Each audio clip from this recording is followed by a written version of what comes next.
I, a 33-year-old male, grew up in a middle-class neighborhood in Indiana, where my parents owned a decent-sized house with a mortgage they could barely afford.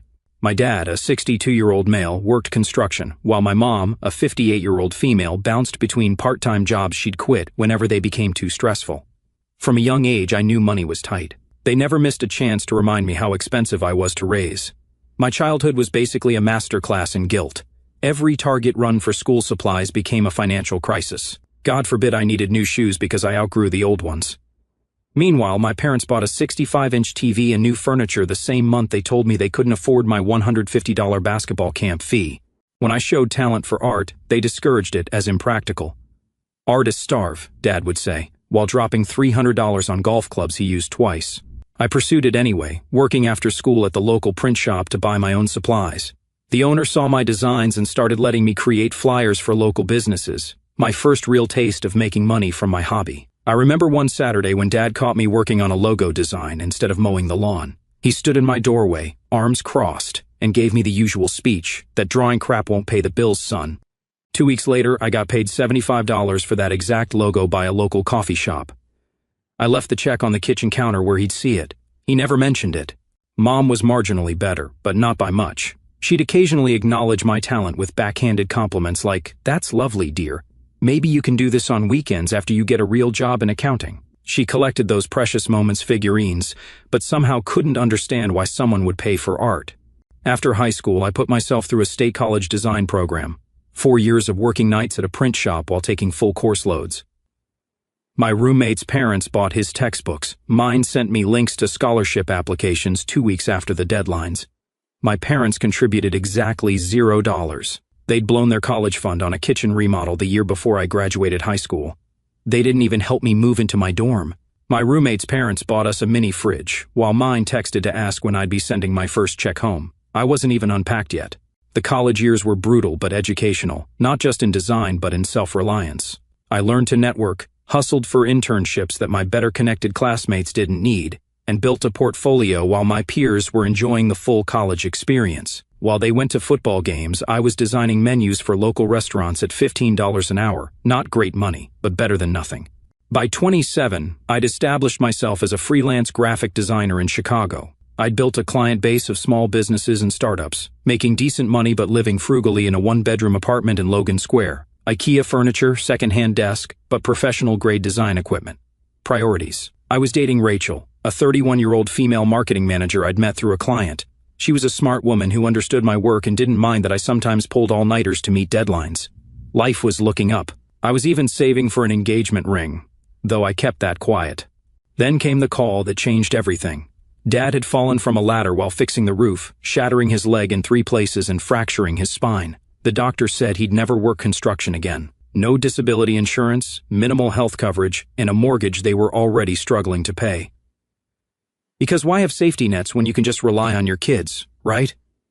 "We need your help, son," Mom said on the phone, fake sobbing, "just until your father gets back on his feet." That night, I made the worst financial decision of my life. I agreed to cover their $1,850 monthly mortgage payment temporarily while Dad recovered. I set up a direct payment to their mortgage company rather than sending them cash. At least that way, I knew where the money was actually going. 6 years later, I was still making those payments. Dad never looked for work he could do from a desk. He spent his days watching cable news, complaining about immigrants taking all the jobs while simultaneously claiming there were no decent jobs out there. The irony was completely lost on him. He'd occasionally mention some business idea that never materialized beyond the talking stage. Mom quit her receptionist job entirely because the stress was impacting her ability to care for Dad. This care mostly involved bringing him snacks while he watched TV and driving him to physical therapy appointments twice a month. She spent her newfound free time redecorating the house I was paying for and posting inspirational quotes on Facebook about life's challenges. My sister Shannon, a 22-year-old female, lived at home rent-free, taking endless gap years while posting Instagram photos from coffee shops and music festivals that somehow she could afford despite having no job. Her room was filled with Urban Outfitters decor and expensive makeup. But whenever I mentioned her getting a job, Mom would defend her. She's finding herself. Not everyone knows what they want at her age. I knew what I wanted at her age, financial independence. But apparently, that was just me. Meanwhile, I was putting my life on hold. Rachel and I couldn't buy a place of our own. Vacations were weekend trips to Milwaukee or Indiana Dunes, not the Europe tour we talked about. My design business remained a one-man operation because I couldn't afford to hire help or rent office space. Every month, $1,850 went straight from my account to their mortgage company. That's $22,200 a year after taxes, basically a third of my income gone. I had to structure these payments carefully for tax purposes since I was paying over $22,000 annually directly to their mortgage company. My accountant helped me document everything as either gifts below the annual gift tax exclusion or as loan payments with formal documentation. The last thing I needed was the IRS questioning why I was transferring this much money every year. Mom and Dad never once considered the tax implications for me. Just another example of how one-sided this arrangement was. When I'd mentioned reducing support, they'd guilt-trip me. We raised you for 18 years, or family is supposed to help family. The irony of them saying this while simultaneously criticizing my career choices wasn't lost on me. My dad once introduced me at a family gathering as my son who draws logos for a living while I was paying his mortgage. I tried setting boundaries early on. 6 months, I said initially, just until Dad can find something else. That became a year, then 2, then 3. Each time I tried to have the conversation, there was a new crisis. The water heater broke, the car needed repairs, Shannon needed money for classes she'd inevitably drop. Rachel saw what was happening before I did. "They're using you," she said after one particularly frustrating phone call where Mom hinted they needed a new refrigerator. "They have no intention of becoming independent again." I defended them at first. "They're still adjusting." Dad's injury was serious. "It's been 3 years, she pointed out, and he golfs now. I saw the photos on your mom's Facebook. That hit me hard." Dad claimed he was in too much pain to work a desk job, but apparently 18 holes at the public course was manageable. When I asked him about it, he shrugged it off. "Doctor says I need to stay active. It's therapeutic." Therapeutic, right? Last November, I joined our bi-weekly family video call from my apartment. These calls had become a ritual of torture, an hour of listening to their problems, Shannon's entitled whining, and thinly veiled requests for more money. This time, I had news. I'd landed a major client, a tech startup that wanted a complete branding package. The project would require all my time for 3 months, but the payout would be substantial, like finally hire help substantial. We're talking 6 figures, the kind of contract that could transform my one-man operation into a legitimate agency. "That's great, honey," Mom said dismissively while scrolling through her phone. "Now, about Christmas. We're thinking of having everyone over this year." "Actually," I said, "I might not make it for Christmas. This project is huge, and the deadline is tight." The silence was immediate. Dad looked up from his phone with a scowl. "You're skipping Christmas?" Mom's voice had that dangerous edge. "After we already told everyone you'd be here?" "I didn't agree to that," I pointed out.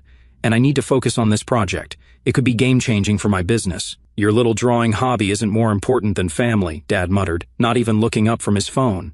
"It's not a hobby. It's my career. The one that pays your mortgage." Shannon's face appeared on screen. "Wait, does this mean you won't be buying me a new laptop for Christmas?" "I wasn't planning to," I said. "But I need it for school," she protested. Shannon had finally enrolled in community college classes 3 weeks earlier, after 2 years of doing nothing. She was taking 2 classes, both online, both that she was already failing, according to Mom's last update. "Use the perfectly good one you have," I suggested. "That's 3 years old. Everyone in my class has the new MacBook Pro." I tried redirecting the conversation. "Look, I need to talk about the mortgage payments. With this big project, I'll be investing in some new equipment and software. I might need to reduce the payments for a few months." The atmosphere instantly froze. "You'd think I'd suggested selling their organs. Reduce the payments?" Mom's voice was ice. "After we just told Shannon she could quit her part-time job to focus on school? That was your decision, not mine," I said, feeling my patience wearing thin. "I've been paying your mortgage for 6 years. This wasn't supposed to be permanent." "We gave you life," Dad jumped in. "We put a roof over your head for 18 years. "That's what parents are supposed to do," I replied. "I've been putting a roof over your heads for 6 years as an adult." That's when Mom snapped. "We don't want to see your face anymore. If you can't be bothered to support your family, then don't bother coming for Christmas or any other family gathering." Then she disconnected the call. I sat there in shock, staring at my laptop screen. 6 years of sending them $1,850 every month without fail, and this was what I got for suggesting a temporary adjustment, not even stopping payments, just reducing them for a few months while I invested in my business. I texted Mom, she immediately blocked me. I called Dad, it went straight to voicemail. Shannon posted on Instagram 10 minutes later, some people show their true colors when money's involved. Blood doesn't always mean family, tagged with #toxic and #narcissist. Rich, coming from someone who'd never paid for anything in her life. I didn't yell, didn't break anything. Just felt a weird, cold clarity settle over me. The fog of guilt lifted, and for the first time in years, I saw the situation clearly. I typed one final message to the family group chat, "Then you'll never see my money again," effective immediately. Then I went into my banking app and canceled the automatic mortgage payment scheduled for the following week. 6 years of financial servitude ended with a few taps on my phone. Rachel brought me a soda, and we ordered a pizza to celebrate. It felt like dropping a 200-pound backpack I'd been carrying for years. That night, I slept better than I had in months. When my alarm went off the next morning, I actually felt energized. I walked to my home office, sat at my desk, and looked at my financial spreadsheets. Without the $1,850 mortgage payment, I could actually afford to hire a junior designer and maybe even rent a small studio space. Rachel called around noon to check in. "How are you feeling?" she asked cautiously. "Liberated," I replied, and I meant it. 3 days passed with no contact. On the 4th day, the calls started from numbers I didn't recognize. Neighbors, church friends, distant relatives whose phones they were borrowing since I'd blocked theirs. Dad's voice message said, "The mortgage payment didn't go through. Fix it immediately. We'll discuss your attitude when you come to your senses." No apology, no acknowledgement, just the expectation that the money would keep flowing, like I was some kind of wallet with an attitude. Then came Shannon. "Dad's freaking out about the mortgage. Fix whatever temper tantrum you're having before you ruin everything. Also, I still need that laptop before classes get serious." I deleted the message without responding. Temper tantrum? I'd supported them for 6 years without complaint. About a week after I cut them off, my phone lit up with a text from my cousin Tyler. We weren't particularly close, but we'd always been decent to each other at family gatherings. "Hey man, what's going on with Uncle Rob and Aunt Karen? They're telling everyone you abandoned them after some argument." I called Tyler instead of texting back. Better to handle this directly. He picked up on the second ring, and I could hear the awkwardness in his voice immediately. "They're spinning some stories about me, aren't they?" I asked without preamble. Tyler sighed. "Yeah, man, they've got this whole narrative going. Something about how they supported your art career, and now that you're making money, you've turned your back on them. Aunt Sophie's been asking everyone if they've heard from you." That hit harder than I expected. 6 years of financial support erased with a convenient lie. They never supported my career, not once. I replied, keeping my voice level. "I worked through college, paid my own way while they actively discouraged my drawing hobby. And for the record, I've been paying their entire mortgage for 6 years. There was a long pause on the other end. "Damn, that's not what they're telling people. They're making it sound like you owe them for letting you pursue design instead of something practical. I've got bank statements showing over $133,000 in mortgage payments. They haven't paid a dime toward their own housing in 6 years. I thought that would be the end of it, family drama staying within family circles. But over the next couple of weeks, I noticed strange ripples spreading. A former classmate who followed my design page suddenly went quiet. A local connection unfollowed me on LinkedIn. Then an old college roommate messaged me, "Hey, saw a weird post about you in some community group. Everything cool?" That's when I realized my parents weren't just complaining to relatives, they were taking this public. I checked Facebook and found Mom had joined several local community groups where she was posting vague but pointed comments about ungrateful children and family betrayal. The final straw came during a project check-in with an important client. As we were wrapping up, he cleared his throat awkwardly and said, "This is a bit uncomfortable, but is everything okay? Someone in my neighborhood group shared something about you having some kind of situation.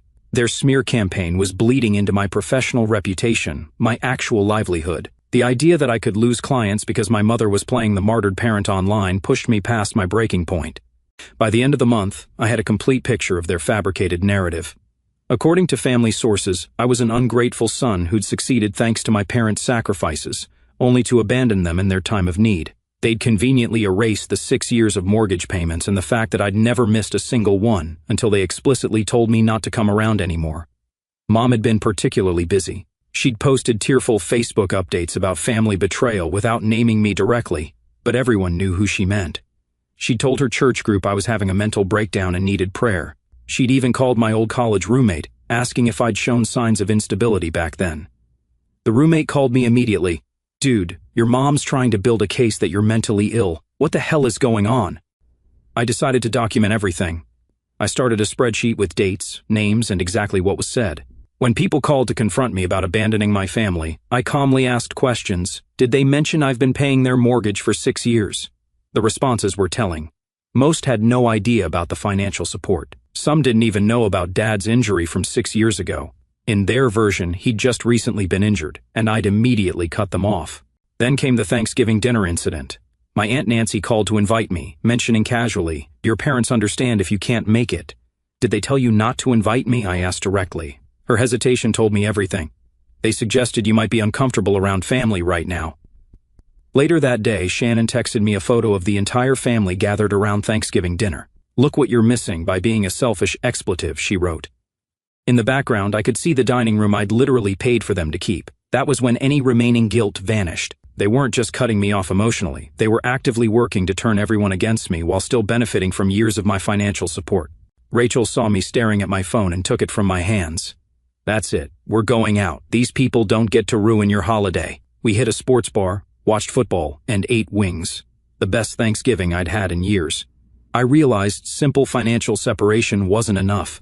They'd spin their victim narrative as long as people believed them. I needed to expose the truth and protect myself simultaneously.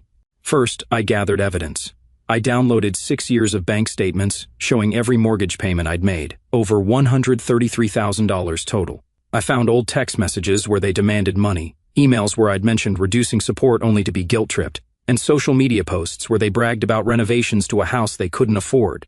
One particularly damning post was my mom showing off their new kitchen with the caption, "Home improvements are the best investment," dated 3 months after I'd asked about reducing mortgage payments and been told they were barely surviving. I had records of Shannon's concert tickets, spring break trips, and shopping sprees, all while supposedly being too broke to contribute to household expenses. I had screenshots of Dad checking in at the golf course while telling me he was too disabled to work. I had texts from Mom asking for a little extra this month for essential bills, followed by Instagram posts of her new handbag. The evidence was damning, but I wasn't just going to blast it on social media. That would make me look petty. I needed something more strategic. I created a simple website and uploaded all the evidence chronologically with minimal commentary, just facts, dates, and amounts. At the bottom, a simple statement: I supported my parents financially for 6 years. When I mentioned potentially reducing payments, they cut me off from the family. These are the facts. Draw your own conclusions. Next, I consulted a lawyer about potential defamation claims and protecting my professional reputation, especially after that client call. She helped me draft cease and desist letters regarding the false mental health claims they were spreading. It cost me $900 for the consultation and letters, but it was worth every penny. 3 days after the letters were delivered, Mom's church friend called to tell me my mother was in tears, showing everyone the threatening legal letter her son had sent. But the rumors about my mental health stopped immediately. The lawyer explained this was typical. They'd play victim about receiving the letter while actually complying with its demands to avoid legal consequences. I could have pushed harder, filed a defamation suit, dragged them into court, and made it official. But my lawyer explained something. The legal system is slow, expensive, and rarely worth it when the damage is social, not financial. They hadn't cost me clients yet, and the lies weren't on paper. They were whispered over prayer groups and family dinners. But now, there was a paper trail. I didn't need a courtroom. I had the receipts, a website, and a whole family network that suddenly realized they'd backed the wrong horse. Then I went to work on my business. I poured everything into that tech startup project, pulling 16-hour days. I leveraged every connection, called in favors from industry friends for advice, and delivered work that blew the client away. My strategy was simple: become so successful that my parents' financial manipulation would become irrelevant. When it was finished, the client was ecstatic. They referred me to their entire network. Within months, my freelance business transformed from a one-man operation to a legitimate design studio. I hired 2 junior designers and rented actual office space. Turns out, it's amazing what you can accomplish when you're not subsidizing 3 adults who refuse to work. Meanwhile, the financial reality was hitting my family hard. The bank sent foreclosure notices. Dad finally applied for work but couldn't understand why his management experience from 15 years ago didn't land him executive positions. Mom was apparently telling neighbors I was withholding money to punish them for some imagined slight. Around Christmas, they attempted reconciliation, their way. Mom left a voicemail from her friend's phone. "We're willing to forgive your behavior if you've reconsidered your responsibilities. The bank is threatening foreclosure. Call us." No apology, no acknowledgement. Just the expectation that I'd cave, like I was a teenager who'd stayed out past curfew, not a grown man they'd financially exploited for years. I didn't respond. I spent Christmas with Rachel's family. Her dad's a contractor who built his business from scratch. Her mom teaches high school English. Normal people who work for a living and don't expect their kids to support them. Her dad took me aside after dinner and said, "Rachel told me about your parents. You made the right call, son. No one's entitled to your success but you." That one conversation healed something in me that had been broken for years. In January, Shannon showed up at my apartment unannounced, eyes red from forced crying. I knew they were forced because Shannon has this tell when she's fake crying. She keeps checking to see if you're buying it. "The bank's taking the house," she said, pushing past me into my living room. "Mom and Dad are freaking out. They've been applying for loans but keep getting rejected. You have to help." "I don't have to do anything," I replied calmly. 6 years was enough. "But where are we supposed to live?" she demanded. "The same place everyone else who doesn't pay their mortgage lives. I can't live in some crappy apartment." "Welcome to the real world, Shannon." "God, you're such an expletive," she yelled. "This is all because Mom hurt your feelings. Grow up." I stayed perfectly calm. I supported them for 6 years. They excluded me from family events, spread lies about my mental health, turned family against me, and you have the audacity to tell me to grow up? "Whatever," she snapped. I knew coming here was pointless. Enjoy your pathetic life alone. That night, Rachel asked if I was sure I was making the right decision. "They're still your family," she said cautiously. "No," I replied. "You're my family. My friends are my family. People who actually care about me." She nodded and didn't bring it up again.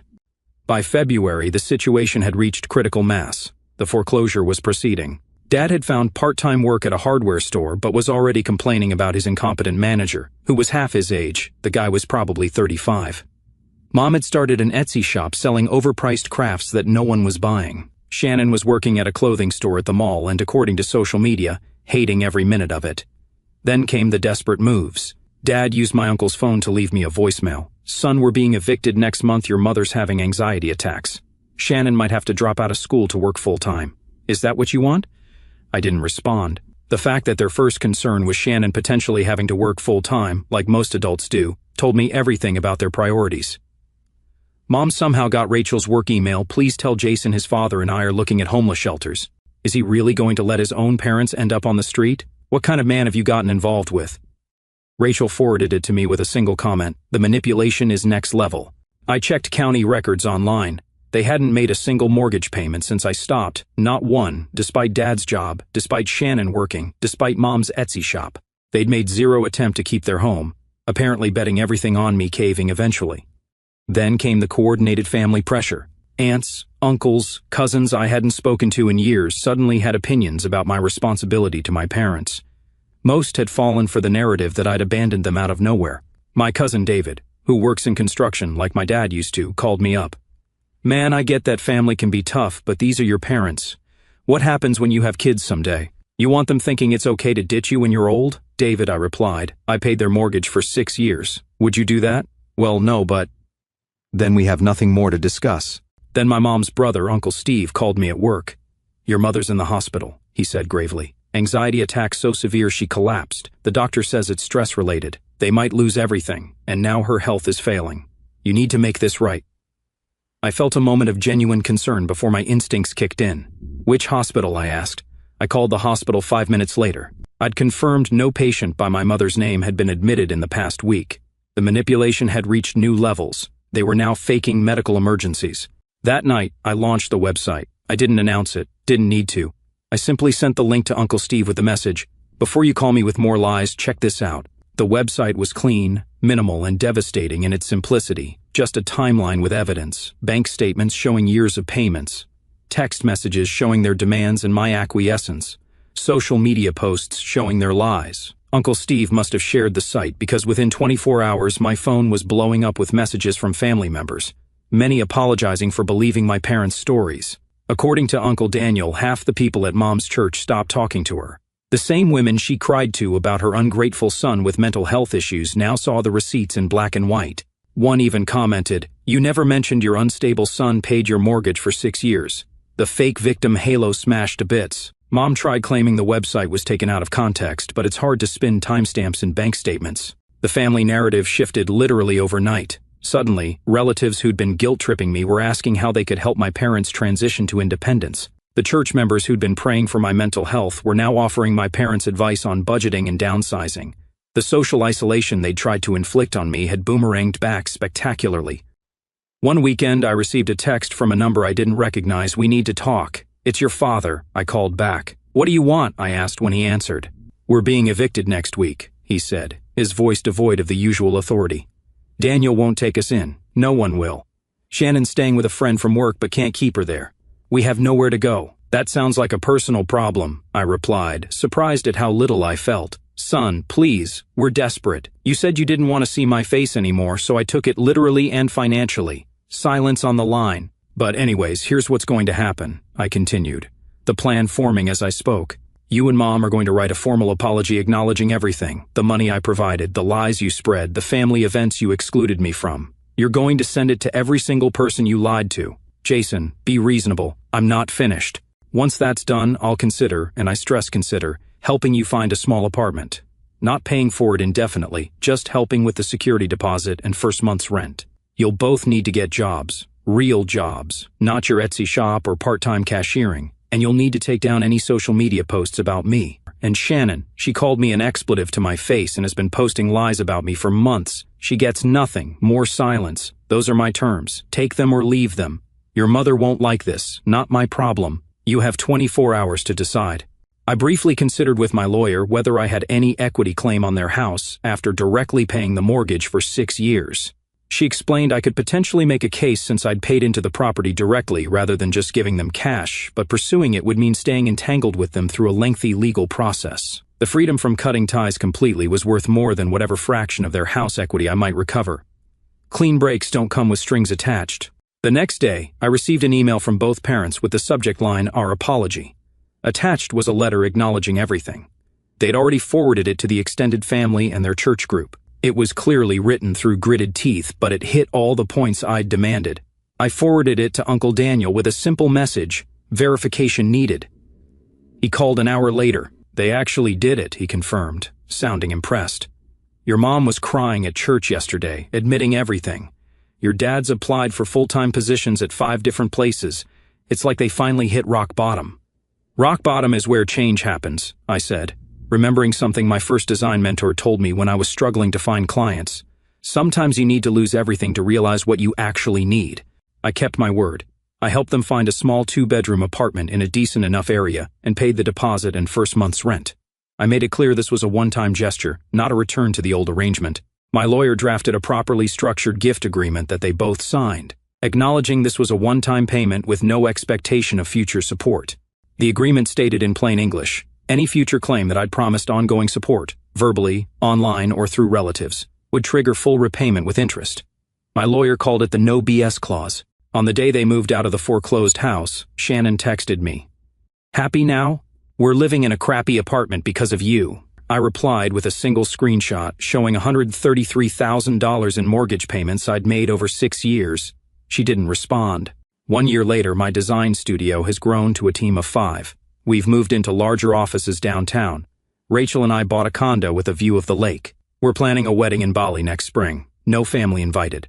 Dad works full-time at a hardware store now. Mom found a job as a receptionist, the same type of job she quit years ago because it was too stressful. They live in the same small apartment, paying their own rent.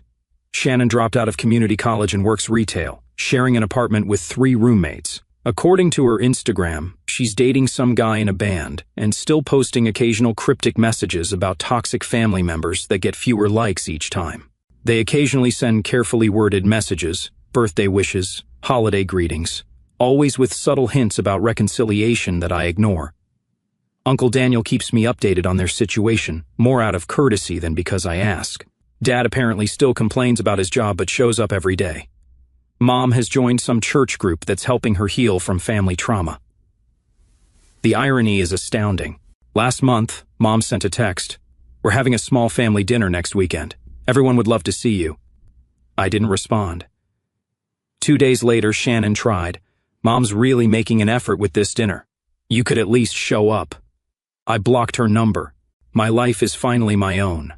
I'm 33, with a thriving business, a great relationship, and financial security. Most guys my age are still figuring their lives out. I just had to take the long way around. I looked into my business finances last week. Since cutting off my parents, my income has increased by about 65%. My stress levels have plummeted. Rachel and I just put a deposit down on a vacation property, a small cabin on a lake about 2 hours from the city. The studio is growing faster than I expected.